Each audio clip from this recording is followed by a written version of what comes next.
Selamat sore Indonesia. Anda menyaksikan seputar Bali terkini pukul 16 WITA.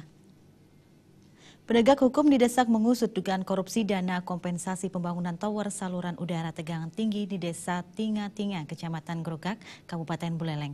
Aparat juga diminta menindak tegas jika ada pejabat yang terlibat dalam kasus tersebut.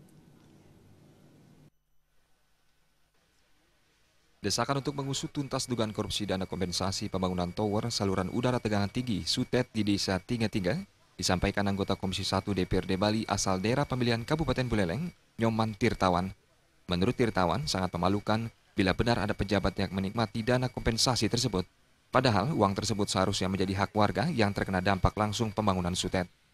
Tirtawan mengaku memperoleh informasi menguapnya dana kompensasi tersebut dari laporan LSM, namun isu tersebut belum disertai data yang akurat, sehingga dirinya tidak berani untuk banyak berkomentar.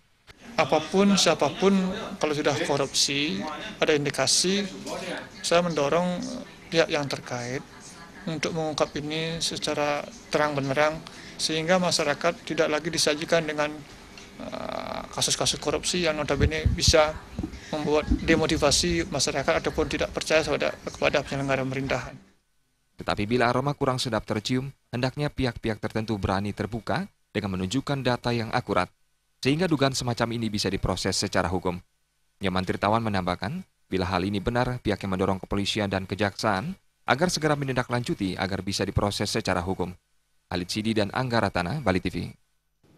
Pemirsa, demikian seputar Bali terkini kali ini. Nantikan informasi menarik kami dalam seputar Bali terkini pukul 22.30 WITA. Salam Indonesia.